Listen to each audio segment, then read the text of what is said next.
امشب در 24 فشار منتقدان دولت بایدن برای خروج رسمی آمریکا از برجام. دبیر کل آژانس بین‌المللی انرژی اتمی هم گفته احتمالاً به زودی به ایران میره. Is without any doubt not the legal situation in Europe. انتقاد نوربرت روتگن نماینده پارلمان آلمان از عملکرد جوزف بورل در گفتگوی اختصاصی با 24. پذیرش فرجام‌خواهی فقط در پرونده اتهام به قتل محمد قبادلو. حکم اعدام او در پرونده فساد فی الارض کماکان باقیه.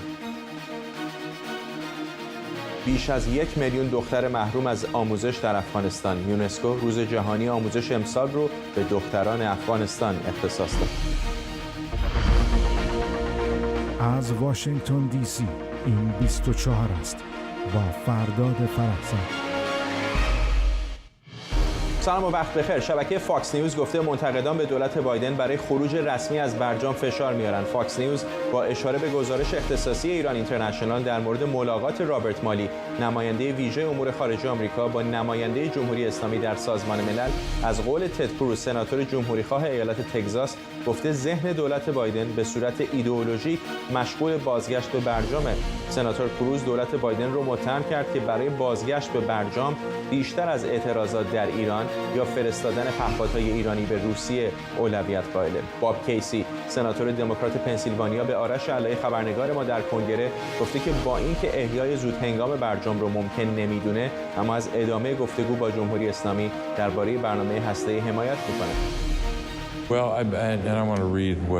خب من میخوام قبل از هر چیز گزارش این مسئله رو کامل بخونم، اما من همیشه در مورد تهدیدهای دولت ایران شفاف بودم. اونا همیشه پشتیبان و بانکدار همه آدم بدای منطقه بودن. من همیشه یکی از کسایی بودم و هستم که مواضع تهاجمی نسبت به رژیم داشتم، اما هنوز اون گزارش‌های خاص رو ندیدم و باید اونا رو مطالعه کنم. حس من اینه که به این زودی‌ها به یک توافق دست پیدا نخواهیم کرد، اما من امیدوارم که ادامه بدیم به دنبال کردن اون، چرا که ما با توافق در وضعیت بهتری خواهیم بود. بن کاردین سناتور دموکرات از ایالت مریلند هم به آرش علایی خبرنگار ما در کنگره درباره لزوم اتحاد بیشتر واشنگتن با متحدان اروپایی در قبال ایران گفته. فکر نمی کنم هیچ وقت نباید از هیچ مذاکره پا پس بکشیم. من از خود برجام رضایت نداشتم. البته با خارج شدن از اون هم راضی نبودم. همیشه خواستار یک توافق طولانی تر و قوی تر بودم.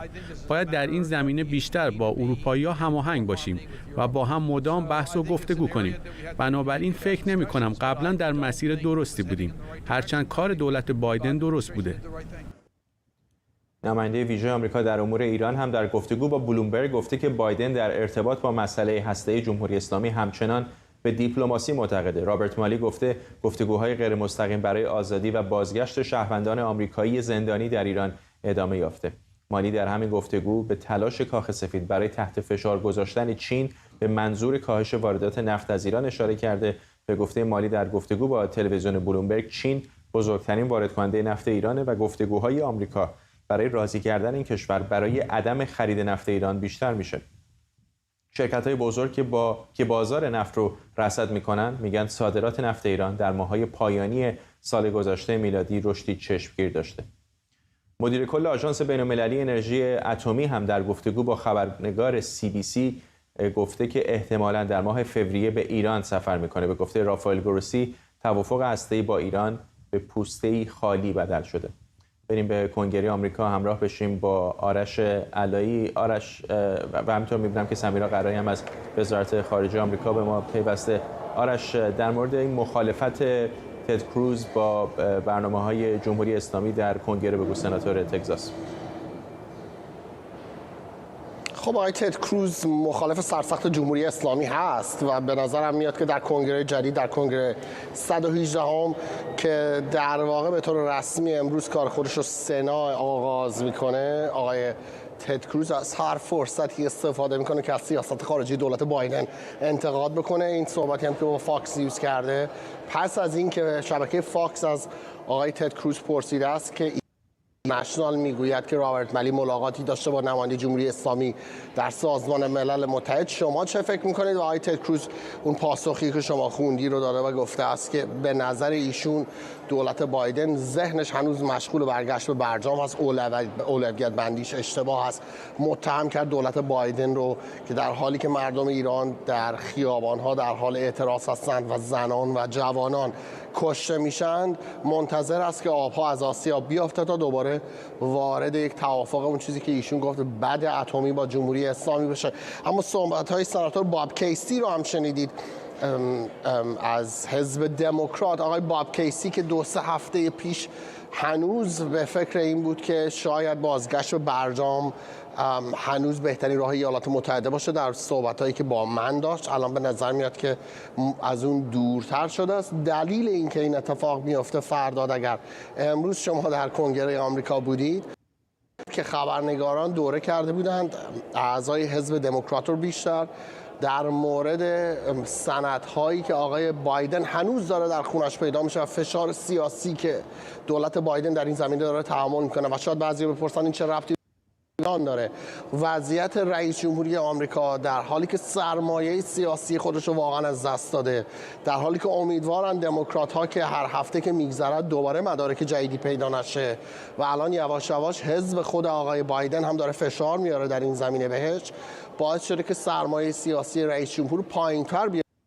شاید این یکی از دلایلی باشه که الان دولت بایدن سعی نمیکنه به هیچ وجه جمهوری خواهان و دموکرات های میانه رو ناراحت کنه، یک وقتی بخواد با یک حرکتی که نماینده ویژه‌اش در امور ایران انجام میده یا صحبت هایی که میکنه بخواد این شایعه رو به وجود بیاره که دولت بایدن از اون چیزهایی که دولت آمریکا به عنوان حقوق دموکراسی مردم ایران میشناسد بخواد ناگهان نزدیک شه دوباره به جمهوری توافق اتمی واهی. سمیرا قرایی همونطور که گفتم از وزارت خارجه با ما. سمیرا، در مصاحبه‌ای که بلومبرگ با آقای مالی کرد به شکلی به گزارش اختصاصی ما اشاره شد و دیدار او با نماینده دائم ایران در سازمان ملل متحد. باز هم به نظر میاد آقای مالی سعی کرد از جواب صریح دادن تفره بره، اما یک تصویری در گزارش بلومبرگ در مورد رویکرد دولت بایدن در مقابل ایران میشه به دست گرفت. دقیقا همینطوره. بلومبرگ روز گذشته همینجا با آقای مالی گفتگوی رو انجام داد که در آخرین سوالش راجع به گزارش اختصاصی خود ما از آقای مالی پرسیدند آیا مذاکره‌ای با دیپلمات‌های ایرانی در نیویورک داشتید یا نه، که همون جوابی رو آقای مالی داد که ما هم از وزارت خارجه گرفتیم، این که راه‌های مختلفی رو ایالات متحده داره برای اینکه بخواد پیام‌های خودش رو به جمهوری اسلامی ایران بده، که در باز هم می‌بینیم که امور خارجه این دیدارها رو تکذیب نکرده. در این گفتگو آقای مالی 2 بار وقتی راجع به مذاکرات با ایران صحبت می‌کرد از کلمه غیر مستقیم استفاده کرد. یک جا در رابطه صحبت میکرد و جای دیگه در رابطه با زندانی‌های دو تابعیتی که هر دو رو گفت مذاکرات غیر مستقیم و گفت که ایالات متحده مایله که با ایران مذاکره مستقیم داشته باشه، اما جمهوری اسلامی هست که تمایلی در این رابطه از خودش نشون نمیده. حاوی نکات مهمی مخصوصا در رابطه با نفت بود صحبت آقای مالی که در واقع یک نکته مهم خبری داشت که پیش از این ما نشنیده بودیم. گزارش‌ها بسیار بود فرداد در هفته‌های گذشته راجع به افزایش صادرات نفت ایران، اعداد و ارقام 2 برابر یا 3 برابر شده اگر با سال گذشته بخوایم مقایسه بکنیم، که خب بلومبرگ از اونجایی که مسائل اقتصادی براش همیشه مهمه اصلا سوال اول رو در این رابطه طرح کردند که آقای سفید به دنبال گفتگوهای بیشتره که بتونه چین رو مجاب بکنه که نفت جمهوری اسلامی رو خریداری نکنه. جمهوری اسلامی این نفت رو به چین داره میرسونه، سال هاست که این حربه رو داره به کار میبره. یکی از گفتگوهایی که پیشتر با هم انجام دادیم راجع به این بود که چطور قاسم رستمی در که حالا هم در دورانی که وزارت هم چگونه ارتباطاتی ایجاد کرده بود، چه شبکه مخفی ایجاد کرده بود که نفت جمهوری اسلامی رو بتونه از طریق مالزی بفروشه. گذشته از صحبت‌های آقای مالی تا حدودی تکرار صحبت‌های پیشین بود، به ویژه در رابطه با برجام. البته یک نکته بسیار مهم دیگر بزنم، این که بایدن و بلینکن بارها تکرار کردند که همچنان دیپلماسی بهترین راه حل بحران هسته ایران. و این نکته‌ای که میگم به زعم من جالبه اینه که میگه اگر که دیپلماسی به نتیجه نرسه، مادامی که دیپلماسی تکون نخوره، راه به جایی نبره، ما قدم‌های دیگری برخواهیم داشت که بتونیم رفتارهای منطقه ایران رو مهار کنیم و با رفتارهای ایران مقابله بکنیم. با این همه روشن نیست که این گام‌های دیگر چه هست. این سوالی است که هفته هاست، ماه هاست برای بسیاری ایجاد شده که اگر بهترین راه به نظر شما دیپلماسی است و هم که راه به جایی نبرده، عملا مذاکره‌ای وجود نداره، پس باید راه حل دیگری وجود داشته باشه. اون راه حل دیگر چه هست؟ باز هم در صحبت‌های آقای ملی می‌بینیم که پاسخی بهش داده نمیشه و در رابطه با برجام همون صحبت‌های قبلی رو آقای ملی تکرار کردند. بحث بمب اتم و داشتن مواد لازم برای تولید بمب اتم رو از هم جدا کردن. همونطور که در صحبت‌های رافائل گروسی هم می‌تونیم ببینیم که بحث ابعاد نظامی هسته ایران PMD بحث مهمی هست. این که ایران تا درسته که 7 کیلو اورانیوم 60% غنی‌سازی شده داره، اما چقدر توانایی این رو داره که اینها رو بتونه بدل به موادی بکنه که بهش تبدیل بشه به یک بمب، دانش این رو داره که بتونه یک بمب تولید کنه. اینها همه سوالاتی است که هست و در صحبت آقای گروسی هم شنیدیم امروز. و این که آقای گروسی هم در ماه فوریه وارد تهران خواهد شد. پیشتر مقام‌های از جمهوری اسلامی این خبر رو داده بودن، اما نکته مهمی که در صحبت آقای گروسی وجود داره استفاده از کلمه گفتگوهای سیاسی است. ما میدونیم که آژانس بین‌المللی انرژی اتمی نهادی سیاسی نیست، یک نهاد فنی ناظره و جمهوری اسلامی بارها سعی کرده که آقای گروسی و آژانس رو متهم به سیاسی کاری بکنه، اما آقای گروسی هرگز فرد سیاسی نبوده. با این همه در صحبت‌هایی که انجام داده روز سه‌شنبه میگه که به تهران احتمالاً میره تا گفتگوهای سیاسی داشته راه رو برای انجام این گفتگوهای سیاسی باز بکنه، که خب این نکته جالب و تازه فرداد. ممنونم از تو سمیرا قرایی، خبرنگار ما در وزارت خارجه، و آرش علایی از کنگره و پوزش میخوام به خاطر کیفیت بد ارتباطیمون. نوربرت رودکن نماینده پارلمان آلمان گفته ادعای جوزف بورل در مورد الزام رأی دادگاه‌های اروپایی برای قرار دادن سپاه در لیست سازمان‌های تروریستی فقط بازی با اذهان عمومیه. در گفتگویی که پیشتر با آقای رودکن داشتم، از عملکرد جوزف بورل مسئول سیاست خارجی اتحادیه اروپا به شدت انتقاد کرد. This is without any doubt not the legal situation. بدون تردید این مسئله مورد قانونی در اروپا نداره. من از خودم میپرسم چرا نماینده عالی ما در دولت و اتحادیه اروپا تعمداً و کاملاً آگاهانه به اشتباه و به طرزی ناقص به مسئله غیرقانونی بودن این طرح اشاره میکنه. وضعیت حقوقی کاملاً روشنه و حکم قضایی اروپایی وجود داره که هر گونه تعقیب و بررسی فعالیت مجرمان وابسته به سپاه رو حکم دادگاه میدونه. این برای دادستانی نه تنها در اتحادیه اروپا بلکه در سراسر جهان کافیه. این قانون ضد تروریسم که بعد از حمله 11 سپتامبر در آمریکا نه تنها در برابر تروریسم اروپایی بلکه به طور صریح و عمدی به مبارزه با تروریسم جهانی میپردازه. بنابراین خودداری جوزف بورل و عدم بیان حقیقت در مورد وضعیت حقوقی دستکاری افکار عمومی در کشورهای اروپایی و واقعاً باید این موضوع رو با شدیدترین کلمات مورد انتقاد قرار داد. از آقای رودکن پرسیدم با توجه به گفته‌های جوزف بورل کشورهای عضو چه ابزارهایی برای قرار دادن سپاه در لیست سازمان‌های تروریستی در دست دارند. In my view, it depends on domestic pressure. به نظر من بستگی به فشارهای داخلی به دولت‌های اروپایی داره، به خاطر اینکه اونها ترجیح میدن در مسئله ایران بر اساس الگوهای رفتاری قدیمی خودشون رفتار کنن. اونا نشستن و منتظرن که ببینن آیا این اعتراضا موفق میشن یا نه. اما ترجیح میدن که به توافق هسته‌ای برجام برگردن و اینجوری با رژیم مقابله کنن. من فکر میکنم این یک رفتار از سر توهمه، چون این رژیم اصلا علاقه‌ای به بازگشت به برجام نداره. من همیشه طرفدار برجام بودم و فکر میکنم خروج ترامپ از برجام اشتباه بود، اما حالا باید با واقعیت روبرو بشیم. رژیم جمهوری اسلامی میخواد به سلاح هسته‌ای دست پیدا کنه و علاقه‌ای به برجام نداره. فقط داره اروپایی‌ها رو بازی میده و میخواد با تظاهر به اینکه علاقه به برجام داره و حرف زدن راجع به اون یک نوع وجاهت بین‌المللی برای خودش دست و پا کنه. و متاسفانه به نظر میرسه این کمابیش همون کاریه که اروپایی‌ها حداقل آدم‌هایی مثل بورل در سرویس‌های خارجی یا وزرای خارجه بعضی از کشورهای اروپایی مثل وزیر خارجه آلمان انجام میدن. اونا سیاست‌های خودشون رو در مقابل ایران اینجوری تنظیم کردن چون آگاهی عمومی در کشورها و جوامع اروپایی محدود به ارتباطشون با ایرانیای خارج از کشور میشه. بنابراین ما باید آگاهسازی درباره این رویداد تاریخی در ایران رو به جوامع کشورهای اروپایی گسترش بدیم. این کار رو باید انجام بدیم چون اگه شما با یک شهروند معمولی آلمانی صحبت کنید از سرکوب‌ها و خشونت جمهوری اسلامی عصبانی‌اند و میخوان که اتحادیه اروپا در همچین موقعیتی موضع‌گیری کنه و جانب رژیمی که اعتبار خودش رو به دلیل سرکوب و خشونت بی حد و حصر علیه شهرونداش از دست داده نگیره.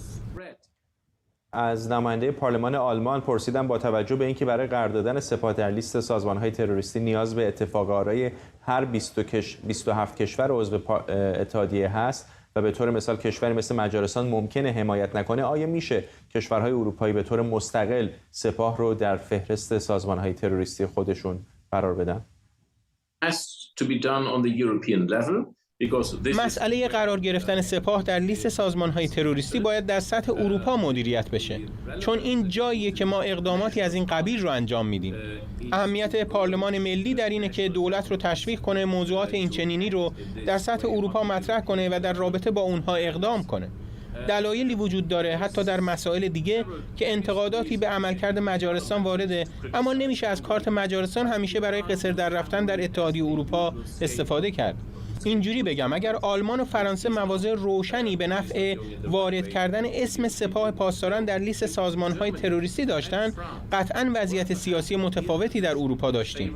بنابراین اگر این اقدام با کشورهای بزرگ مثل فرانسه و آلمان شروع بشه، وضعیت کاملاً و قطعاً تغییر میکنه و زمانی که کشورهای بزرگ در تغییر مسیر خود در برابر رژیم در سمت درست این مبارزه تاریخی بایستن، پیامی روشن برای جمهوری اسلامی خواهد بود. یکی از وکلای محمد قبادلو گفته فرجام‌خواهی موکلش فقط درباره پرونده او در مورد یکی از اتهام‌ها پذیرفته شده و محمد قبادلو کماکان در خصوص پرونده مرتبط با اتهام فساد فی الارض با حکم اعدام روبروست. محمد قبادلو جوان بازداشت شده‌ایه که به اتهام زیر گرفتن عمدی یکی از ماموران نیروی انتظامی به 2 بار اعدام محکوم شده. وکلا و خانواده قبادلو میگن او از حق دادرسی عادلانه و همراهی وکیل محروم بوده و در شرایطی محاکمه شده که به بیماری 2 قطبی مبتلا است. اونها خواستار پذیرش اعاده دادرسی در خصوص پرونده متهم با موضوع فساد فی الارض هم هستند، حکمی که از سوی دادگاه انقلاب صادر شده. گروهی از خانواده‌های زندانیان محکوم به اعدام که در مورد جرایم مرتبط با مواد مخدر در زندانند در مقابل دفتر ارتباطات عمومی قوه قضاییه تجمع کردند و خواهان لغو احکام اعدام عزیزانشون شدند. این دومین تجمع خانواده‌های زندانیان مرتبط با جرایم مواد مخدر در 1 ماه گذشته است.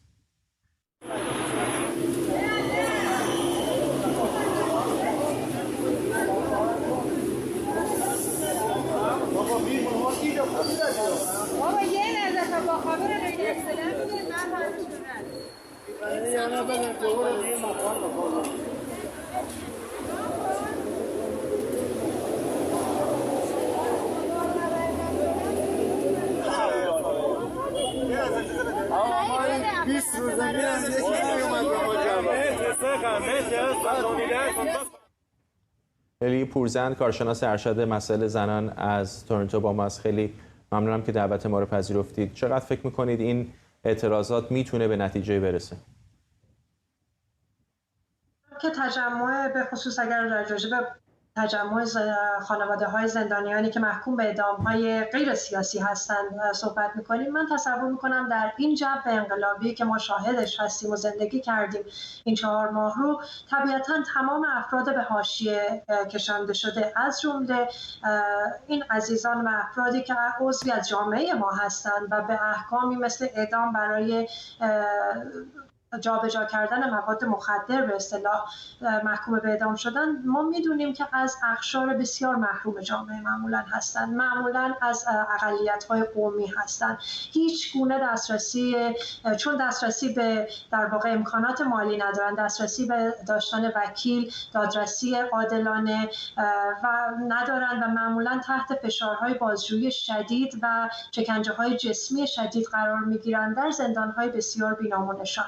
و من تصور میکنم اونچه که امروز مطرح شده در دنیا و در واقع همه شاهد اون هستیم که دنیا متوجه احکام اعدام ناعادلانه، حالا چه در خصوص زندانیان سیاسی هست و چه غیر سیاسی، فکر میکنم که حضور و تجمع خانواده های این عزیزان و زندانیان میتونه کمک کنه به اینکه هزینه برتر کنه این اعدام های خاموش رو که ما 44 سال هست که شاهدش بودیم. یه نکته رو که میخواستم توجهتون رو جلب کنم، قبل از شروع این خیزش انقلابی یک در واقع گزارشی بود از سازمان عفو بین الملل در مورد میزان اعدام هایی که در ایران انجام شده. این اعدام های سیاسی رو که در این 4 ماه بوده رو بذاریم کنار، همچنان ایران در 6 ماه اول سال 2022 دومین جایگاه رو در تعداد اعدام ها در دنیا داشت که چین اولیش بود. اگر ما فقط آماری نگاه کنیم و نسبت جمعیتی ایران رو به چین توجه کنیم، در واقع ایران میشه صدر جدول اعدام ها. بنابراین اعدام کار امروز جمهوری اسلامی نیستش. اعدام های غیر سیاسی هم همچنان برای مواد مخدر و جرایم واهی وجود داشته و امروز توجه جهانی میتونه کمک کنه به اینکه ابزار سرکوب اعدام کمتر بشه و امیدواریم که حذف بشه از سیستم قضایی. برگردیم به احکام اعدام سیاسی. این پرونده آقای قبادلو، اول حرف از این زده شد که فرجام خواهیش پذیرفته شده، بسیاری از فعالان حقوق بشر و خانواده او طبیعتاً خوشحال شدن. بعد الان حرف از اینه که فقط موضوع مربوط به قصاص امکان فرجام خواهی داره و بحث فساد فلرز همچنان به قوت خودش باقیه. بله، من دوست دارم که راجع به فساد فلرز یه مقداری صحبت کنم، برای اینکه این همیشه مثل تیغی بوده روی گردن فعالین سیاسی. یک جرمی واهی که در دادگاه انقلاب که یک نهادی هست که اصلا حتی همون قوانین در واقع ناعادلانه قوه قضاییه و روند دادرسی قوه قضاییه رو هم رعایت نمی‌کنه و این احکام در واقع توسط اطلاعات سپاه، شکنجه‌هایی که میشه، اعترافاتی که گرفته میشه، در خیلی از موارد حتی قبل از این خیزش انقلابی ما داشتیم که زندانی سیاسی رو آزاد میکنن ولی یک پرونده باز فساد فی‌الارض براش نگه میدارن. یعنی همیشه یک تیغی روی گردن اون آدم هست که اگر کاری بکنی، دست از پا خطا کنی، برمیگردی زندان و حکم اعدام و یا اون پرونده دوباره به جریان میفته. در این مورد خاص هم من فکر میکنم به خاطر فشارهای بین المللی دارن یک بازی سیاسی انجام میدن که بخشی از پرونده فرجام خواهی بشه ولی اون تیغ در واقع اعدام برای فساد فی‌الارض روی گردن این زندانی باقی بمونه.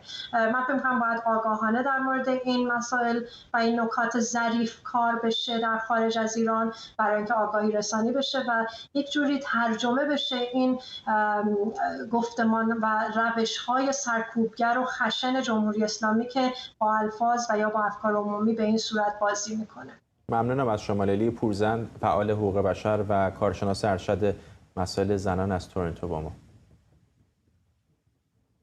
شبکه خبری نیوزمکس به نقل از یک مقام ارشد دفاعی آمریکا گفته رزمایش مشترک نظامی نیروهای دفاعی اسرائیل و فرماندهی مرکزی آمریکا سنتکام مهمترین رزمایش ایالات متحده و اسرائیل تا به امروزه.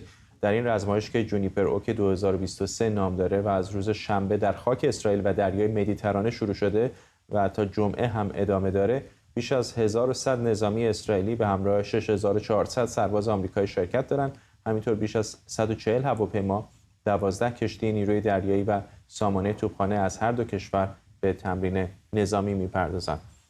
ژنرال مایکل کوریلا فرمانده سنتکام گفته این رزمایش یک تمرین ترکیبیه که قابلیت همکاری دو کشور رو در زمین، هوا، دریا، فضا و فضاهای سایبری بهبود میبخشه و یک بار دیگه بر تعهد آمریکا به خاورمیانه تاکید میکنه.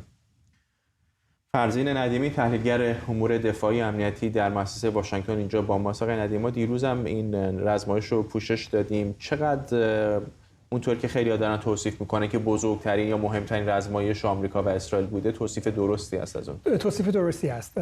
آمریکا و اسرائیل از سال 2001 یک سری رزمایش‌هایی به نام جونیپر انجام میدادن. هر سال جونیپر فالکون، جونیپر کوبرا، یک سال در میون بیشتر تمرکز روی پدافند موشکی بوده و در موردی تمرین‌های مأموریت‌های طولانی هوایی بوده. ولی به این شکل که یک عملیات ترکیبی مشترک، به اصطلاح all domain، یعنی از تمام جنبه‌های هوایی، زمینی، دریایی، فضایی، سایبری و نیروهای ویژه با هم عملیات تمرینی انجام بدن سابقه نداشته. در ابعاد خیلی کوچکتر در جونیپر فالکون 2017 میتونم بگم که مشابهش بوده. در کشور اروپایی با همکاری اسرائیل این مانور انجام دادن. ولی واقعا از هر جهتی که بهش نگاه بکنیم این یک مانور بسیار مفصل هست و کاملا مشخصه که برای حمله مشترک آمریکا و اسرائیل به ایران طراحی شده و داره تمرین میشه. فرماندهی و کنترل مشترک هست، پروازهای ضربتی دوربرد به عمق خاک دشمن و حمله به هدفهای استراتژیک هست، پروازهای بمباران‌های تاکتیکی برد کمتر، جستجو و نجات رزمی که خیلی مهم هست در این موارد، به خاطر اینکه اگر هواپیمایی در عمق خاک دشمن سرنگون بشه باید با پشتیبانی رزمی و با اسکورت رزمی به عمق خاک دشمن نفوذ بکنن این هلیکوپترها و این خلبان‌ها رو نجات بدن.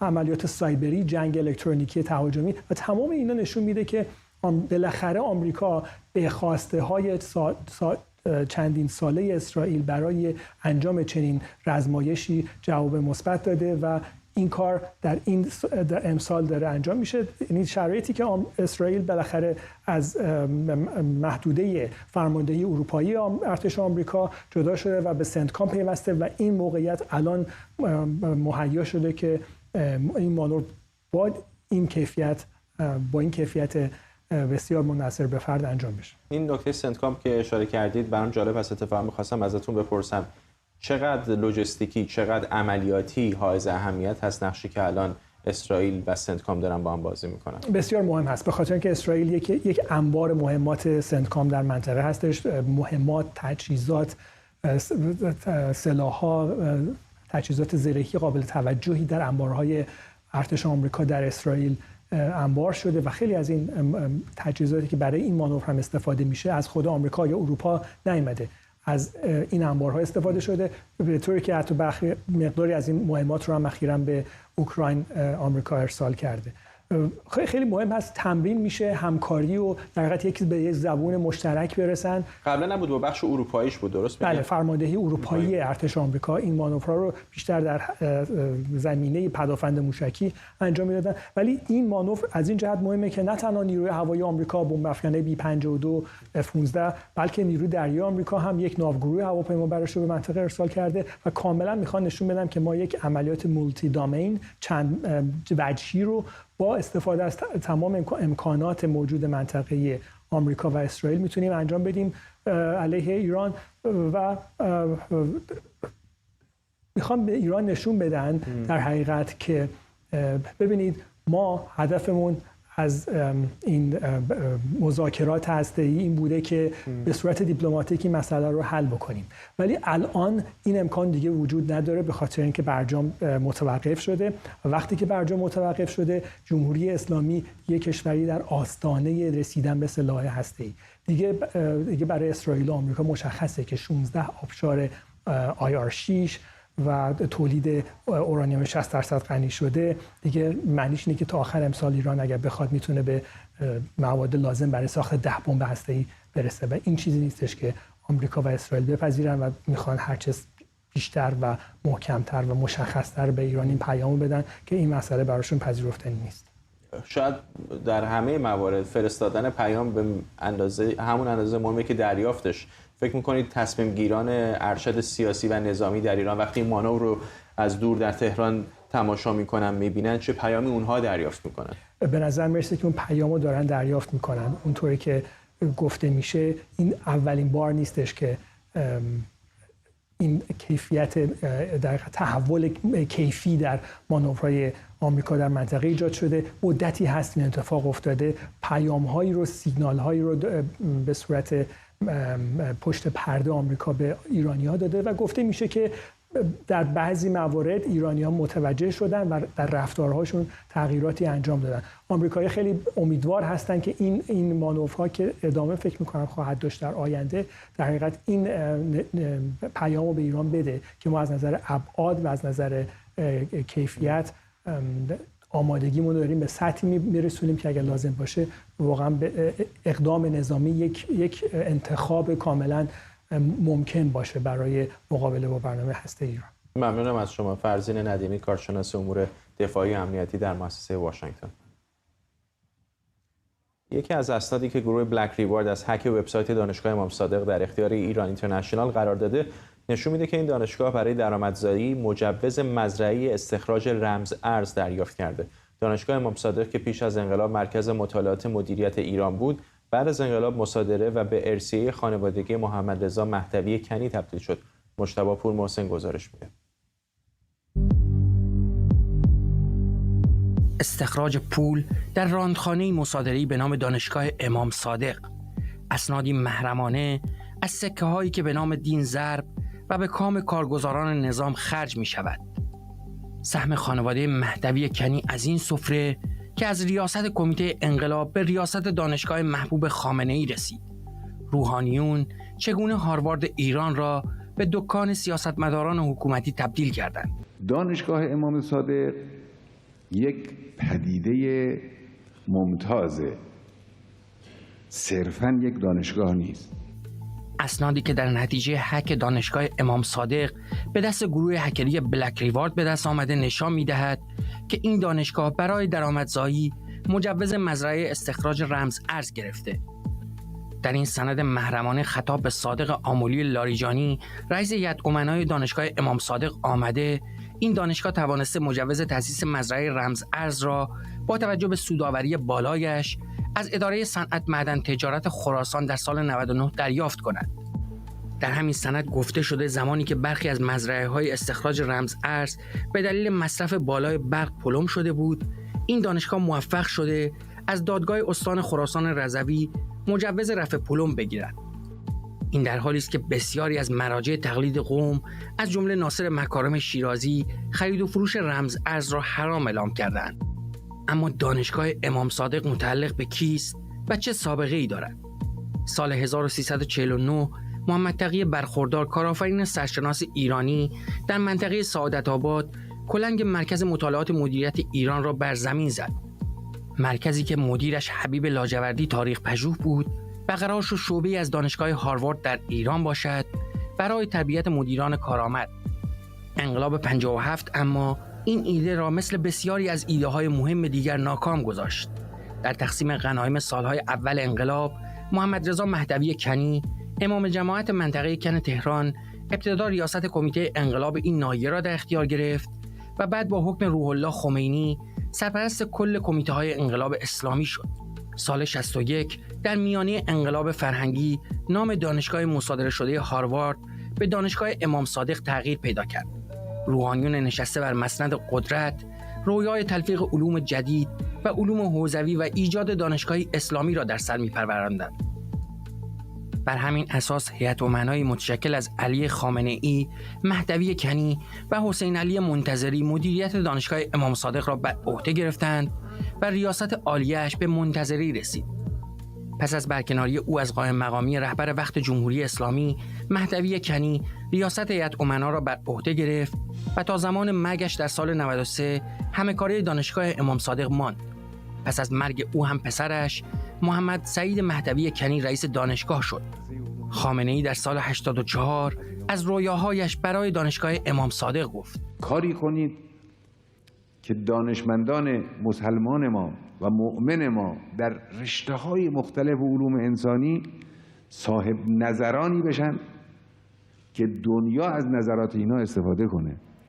سال 94 خامنه‌ای در حکم اعضای جدید هیئت امنای این دانشگاه را منصوب کرد و صادق آملی لاریجانی، احمد علم الهدی و فرزند مهدوی کنی هم سر سفره نشستند.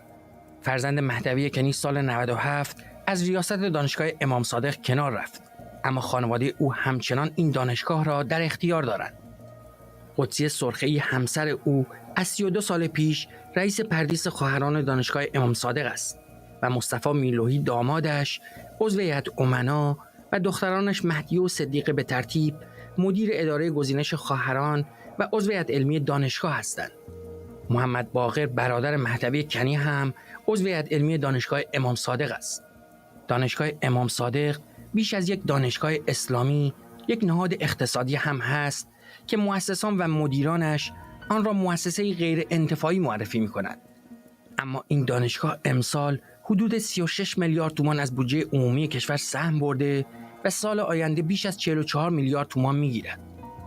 دانشگاه امام صادق یک هلدینگ بزرگ اقتصادی به نام مؤسسه جامعة الصادق دارد که طبق اسناد هک شده در سال 99 بیش از 110 میلیارد تومان درآمد داشته. این هلدینگ مالک چند مؤسسه و شرکت مصادره‌ای است، از داروسازی لقمان گرفته تا مجتمع ذوب‌آهن فولاد خزر. برای پیدا کردن پشت پرده اقتصادی دانشگاه امام صادق باید سراغ شرکت پوشاک جامعه رفت، همون جایی که طبق سند فاش شده مرکز استخراج رمز ارز است. در هیئت مدیره این شرکت چند چهره آشنا در اقتصاد جمهوری اسلامی حضور دارند.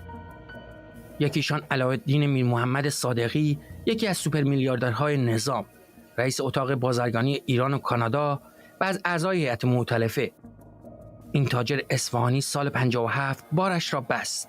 او با پرداخت هزینه بیمه هواپیمایی که خمینی را از پاریس به تهران آورد، آینده‌اش را بیمه کرد. میر محمد صادقی مالک ده‌ها شرکت از حوزه‌های مختلف، از پتروشیمی گرفته تا داروسازی در 31 استان کشور است. او عضو هیئت مدیره مؤسسه علوی وابسته به بنیاد مستضعفان و رئیس سازمان اقتصاد اسلامی است. دیگر عضو هیئت مدیره جامعه یحیی آل اسحاق است، رئیس فعلی اتاق بازرگانی ایران و عراق و وزیر بازرگانی دولت دوم اکبر هاشمی رفسنجانی. آل اسحاق هم عضو هیئت مؤتلفه بود، بازاریه‌های حامی انقلاب که در سال 92 او را به عنوان نامزد انتخابات ریاست جمهوری معرفی کردند، اما او پیش از انتخابات استعفا کرد. حالا این چهره‌های اقتصادی نظام سر سفره انقلاب نشستند و برای کارتل اقتصادی فرهنگی خانواده مهدوی کنی و از طریق رانت‌های حکومتی پول تامین می‌کنند.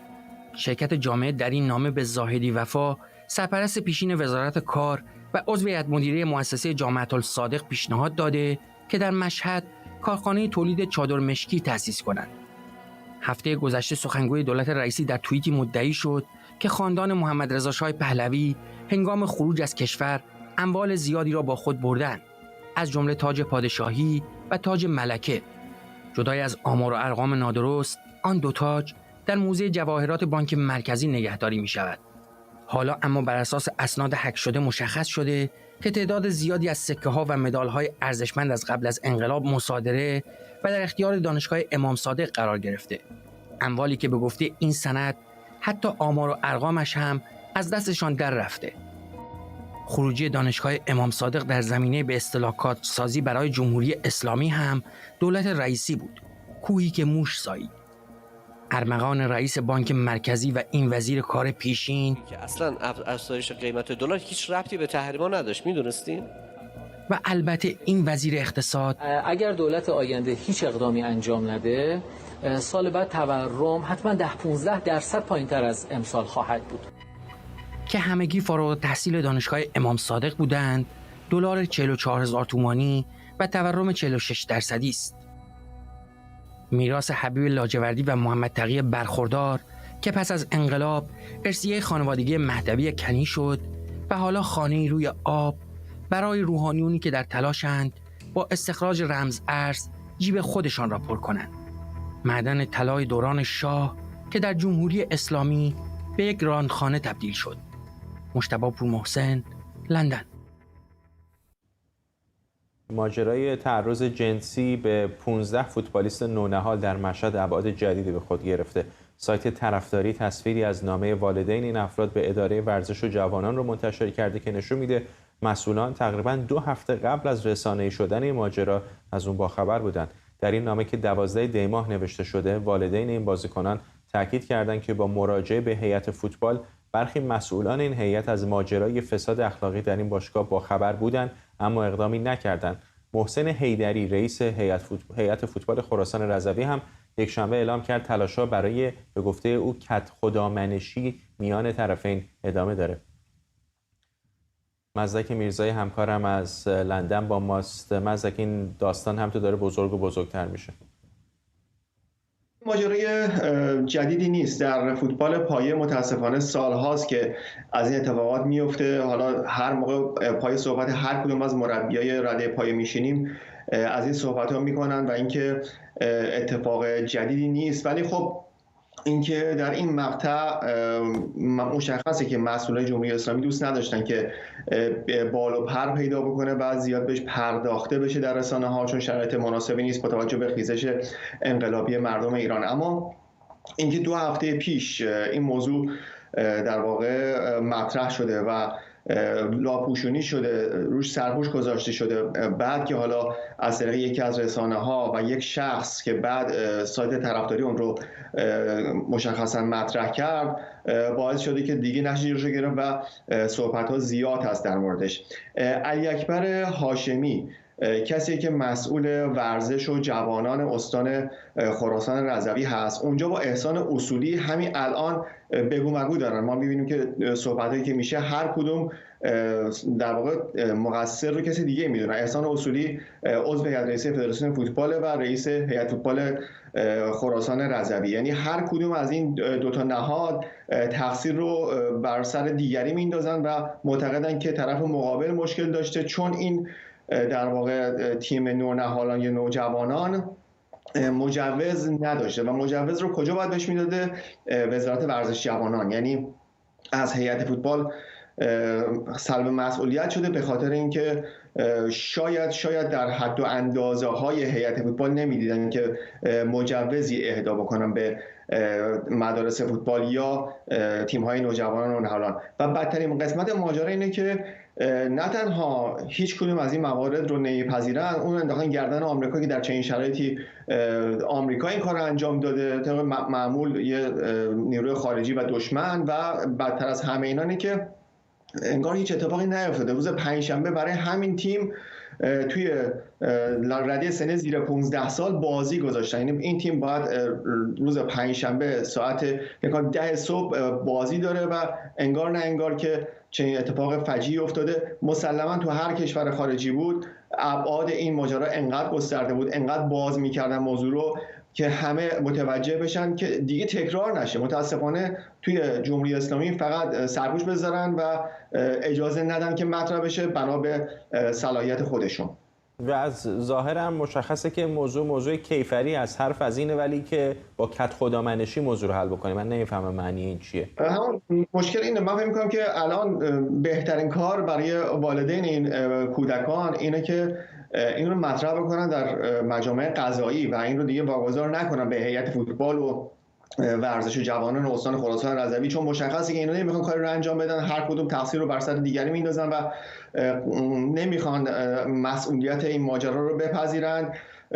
چند سال پیش هم چنین اتفاقی رخ داده بود در فوتبال ایران، ولی به محض اینکه رسید به صدا و سیما گفتن که نه اینو مطرح نکنیم به خاطر اینکه صلاح نیست. و این دفعه فکر می‌کنم که می‌خواستن همین کارو بکنن، نتونستن این کارو بکنن و من فکر می‌کنم که فقط می‌خوان صورت مسئله رو پاک بکنند و همه چیز رو مشخص نکنند و لاپوشونی بکنن. و این ماجرایی که دائما در فوتبال پایه داره میفته، به جز فسادی که اونجا هست، مربیایی که اونجا پول میگیرن، داورایی که پول میگیرن به خاطر اینکه مبالغ بسیار زیادی اونجا جابجا میشه در شرط بندی ها که خودش یه معضل بزرگ دیگه است. ممنونم از تو همکارم مزدک میرزایی از لندن. رسانه‌های آمریکایی میگن تسهیلات جدیدی که دولت بایدن برای خرید اتومبیل‌های تمام برقی اختصاص داده باعث شده تا فروش این اتومبیل‌ها در آمریکا افزایش پیدا کنه، اما کمبود زیرساخت‌های شارژ و باتری باعث شده هنوز بیشتر مصرف کننده‌ها در آمریکا خودروهای برقی رو جدی نگیرن. آرش علایی به نمایشگاه اتومبیل دیسی رفته تا در مورد اتومبیل‌های برتر سال 2023 گزارش بده. صنعت اتومبیل سازی در جهان در اولین ماه از سال 2023 با چالش‌های بزرگی مواجه شده. کاهش شدید تقاضا و افزایش عرضه و بهره بانکی باعث تحلیل قدرت خرید مصرف کنندگان آمریکایی شد.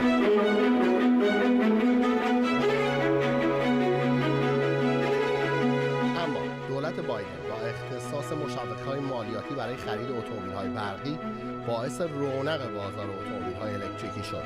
نتیجه این مشوق‌ها رو میشد در تنوع خودروهای برقی در نمایشگاه واشنگتن امسال مشاهده کرد.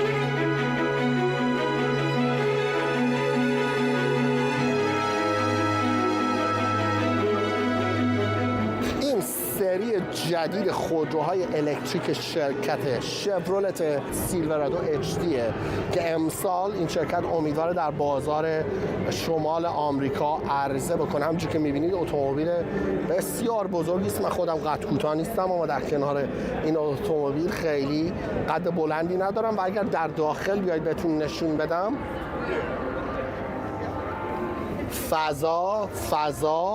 فضا همینجور که میبینید اتومبیل بسیار عمیق و جاداری است. یک ویو خیلی گسترده به شما میده این سقف شیشه‌ای و در پشت هم اگر ببینید جا داره برای یک ردیف صندلی دیگر یا میتونید بخوابونید صندلی‌ها رو و بار بذارید این پشت.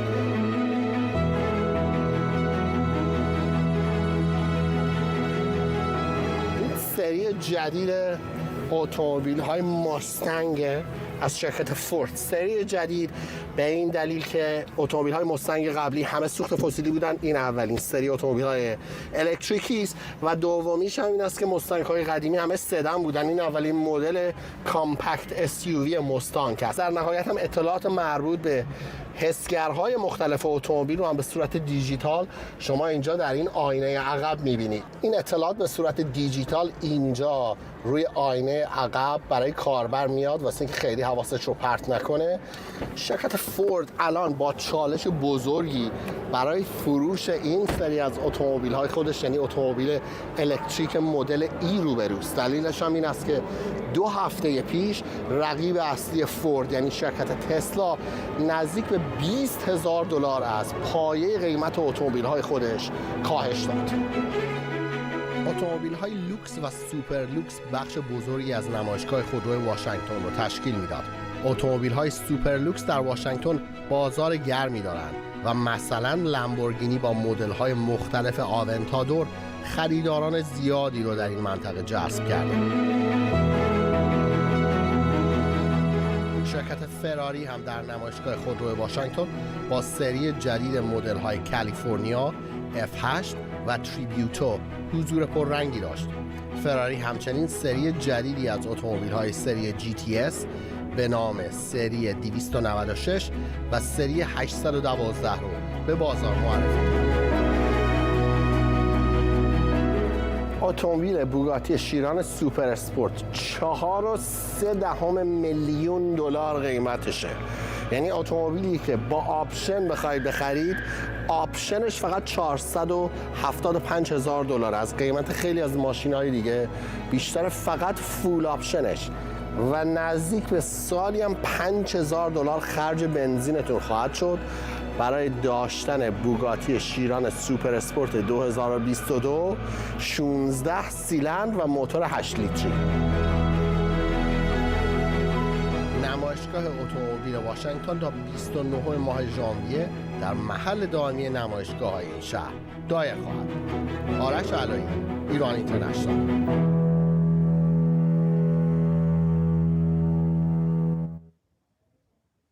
سازمان آموزش علمی و فرهنگی ملل متحد یونسکو 24 ژانویه روز جهانی آموزش و پرورش رو در سال جاری میلادی به دختران و زنان افغان اختصاص داده.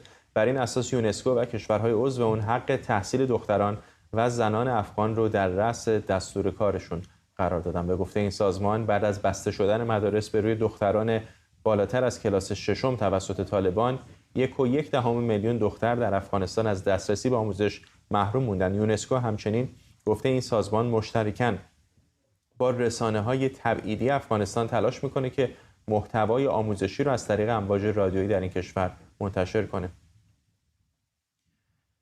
مریم رحمتی همکارم از نیویورک با ماست. مریم، داستان تلخی است که بیش از 1 سال همه برش واقفن، چه کاری نهادهای بین‌المللی فکر میکنن که در این شرایط خفقان در افغانستان میشه انجام داد؟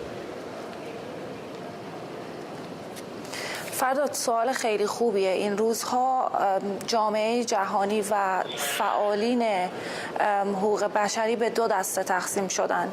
یک دسته میگن به طالبان فشار بیاریم و باشون مذاکره بکنیم، یک طرف هم میگن مذاکره رو بذاریم کنار و طالبان رو تحریم بکنیم و باشون دیگه هیچ مراوداتی انجام ندیم، هیچ مذاکره‌ای انجام ندیم تا بتونیم شاید اینجوری به طالبان فشار بیاریم که حق و حقوق اساسی و انسانی زنان و دختران افغانستان رو پایمال نکنن. امروز هم در مراسمی که اینجا در مقر سازمان ملل برگزار شده بود، بیشتر پنالیست هایی که حضور داشتن از آنتونیو گوترش دبیر کل سازمان ملل گرفته تا مدیر کل یونسکو همه محکوم کردن تصامیم ظالمانه و تبعیض طالبان رو به گفته اونها که مانع از تحصیل دختران چه در مدارس بالاتر از ابتدایی و دانشگاهی شدن و همچنین زنان رو از کار در مؤسسات یا سازمان‌های غیر دولتی ممنوع کردن. به نحوی میشه گفت که زنان دارن به طور سیستماتیک از جامعه افغانستان توسط طالبان حذف میشن و اینجا جامعه جهانی هر روز با برنامه جدیدی تلاش میکنه تا با هماهنگی با این افکار طالبان که زنان باید خانه نشین باشن مبارزه بکنه. مثلا همین یک روز قبل بود که امینه محمد دبیر کل سازمان ملل از سفر خودش در افغانستان و کشورهای منطقه بازگشت. در کشورهای منطقه سفر کرده بود تا با مقامهای کشورهای مختلف صحبت بکنه که چطور میشه با موضوع افغانستان کلاً مبارزه کرد و با تفکر طالبان و تصامیم طالبان رو چطور میشه تغییر داد. بعد هم به کابل رفت، با مقامهای طالبان در کابل دیدار کرد و بعد هم رفت به شورای طالبان در قندهار و اونجا با مقامای طالبان گفتگو کرد. ولی وقتی برگشت گفت که طالبان گفتن که ما بر اساس شریعت اسلامی قراره که تصامیمی رو اتخاذ بکنیم و درهای مدارس باز خواهد شد، ولی او گفت طالبان باید یک تایم فریمی رو، یک زمان مشخصی رو معلوم بکنند که واقعا کی قرار دختران افغانستان به مدارس برگردن.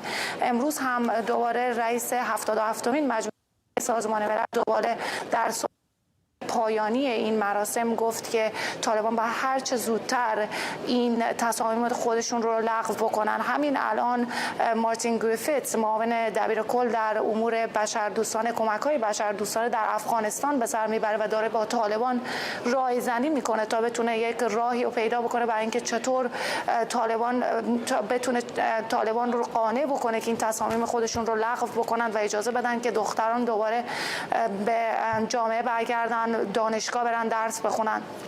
ولی فرداد به نظر میرسه که جامعه جهانی با هم متحد هستند که طالبان باید یک راهکار درستی رو ارائه بکنن در مورد اینکه دختران درس بخونن.